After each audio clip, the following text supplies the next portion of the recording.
इस दुनिया में आज हर कोई एक को ही कोसता है, पता है वो कौन है? हाँ भाई, अपनी किस्मत। जब कोई काम कंप्लीट नहीं होता तो गुना सिर्फ एक का आता है। किसका? जी बिल्कुल, इस किस्मत का। पहली बार मैंने ये देखा कि कोई यहाँ पर अपनी एक बात भी बुरी नहीं कह सकता, ना अपनी बुरी बात किसी को बोलने देता है। पर इस एक को हर कोई कोसता है, जो अपनी है, खुद की है, जो आने वाली कल है, लेकिन हर कोई उसे कोसता है। वो है हर एक की किस्मत। अभी तक सिर्फ किस्मत की डेफिनेशन कर रहा हूँ तो आप मुझसे सहमत हो रहे हो? अरे दोस्त, तू देख तो सही, वो तेरी अपनी किस्मत है। कोस तुम उस किस्मत को नहीं रहे हो, तुम अपने ही बुराई कर रहे हो। ये तुम्हें पता होना जरूरी है, क्योंकि वो तुम्हारी खुद की है, किस्मत अपनी है, और दूसरों से ज्यादा तुम उसे बुरा कहते हो। तो गलती किसी की नहीं, गलती खुद आपकी है। आप पहले ये जान लो कि ये किस्मत बनती कैसे है। आपका आज का काम, आपकी आज की मेहनत, ये आपके कल पर इफेक्ट डालती है। आज जितना हार्डवर्क करोगे, उससे बनती है आपकी कल की किस्मत। किस्मत यानी आपका सुनहरा भविष्य, जो खुद आप पर डिपेंड करेगा। आप क्या बनना पसंद करते हो? किस्मत बनाने का सबसे पहला काम करती है आपकी थिंकिंग प्रोसेस। आप क्या करोगे वो सबसे पहले आपके माइंड में आता है, फिर आप उसे लाइफ में दोहराते हो। ज्यादातर लोग मौज मस्ती, मोबाइल और टीवी में ही अपना टाइम बर्बाद कर देते हैं। जहाँ पर पढ़ने की उम्र होती है, वहाँ पर सोशल मीडिया इन लोगों की लाइफ बन जाती है। जब भी कोई अपने लिए नया काम करने के लिए तैयार होता है, तब उसे सबसे पहले खुद से लड़ना पड़ता है। ये दुनिया तो बाद में आपको धकेलने के लिए आती है, पर सबसे पहले खुद पर भरोसा होना ही बहुत बड़ी बात है।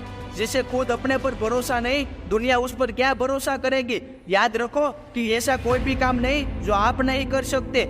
जब आप खुद ही कोई डिसीजन पर अटे रहते हो, तो आप उस काम को करने की ऑटोमेटिक शक्ति प्राप्त कर लेते हो। ये बात रतन टाटा ने भी बोली है कि मैं कोई ट्रू और सक्सेसफुल डिसीजन नहीं लेता, पहले मैं कोई डिसीजन लेता हूँ और बाद में उसे साबित करता हूँ। आपको भी आज कोई डिसीजन लेना है, आज से ही उस पर अपना पूरा जोश दिखा देना है। अपने आप पर विश्वास होगा तभी कुछ बड़ा करके दिखा सकोगे। याद रखना ये बात भगवत गीता में भी लिखी है, श्रद्धावान लभते ज्ञानम। किस्मत की पहली कड़ी जो आपके डिसीजन के तरीके पर डिपेंड करती है, वो मैंने आपको बताई।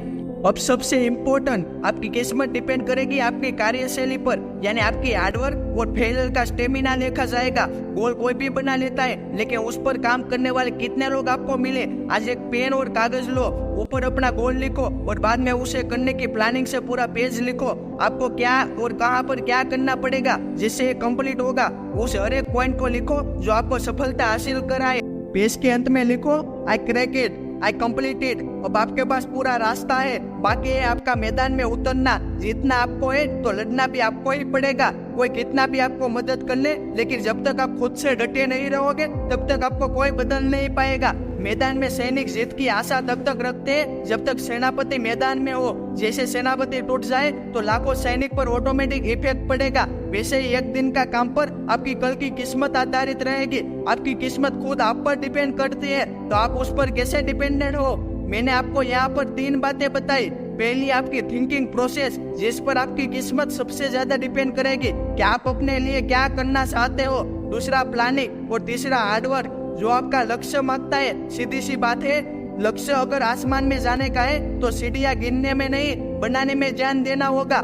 किस्मत अपनी है तो खुद को बनानी होगी। खुद की है इसलिए कदर भी खुद से करनी पड़ेगी। स्टार्टिंग में तकलीफें जरूर आएगी, डिस्ट्रैक्शन होगा, बार बार पर ध्यान भटकेगा। हो सकता है आधे रास्ते पर ही फेलियर का सामना करना पड़े, पर कोई आप पर विश्वास रखे या ना रखे, लेकिन आपको खुद पर विश्वास रखना होगा। याद रखना दोस्त, जो लड़ सका है वही तो महान बन पाया है। आधे रास्ते के बाद हार कर खुद से लड़ने के लिए तैयार रहोगे तो जीत का तो पता नहीं, लेकिन अपने आप को कायर तो बिल्कुल नहीं बोल सकोगे। आज से काम करना स्टार्ट कर दो, अपने आप पर पूरा विश्वास रखना, और आज के बाद उस किस्मत को बिल्कुल मत कोसना जो तेरी अपनी है।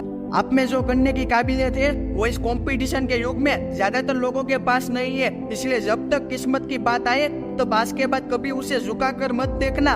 वक्त आने पर ये दुनिया आपकी उसी किस्मत का शुक्रिया अदा करेगी जिसे आप पहले बुरा कहते थे।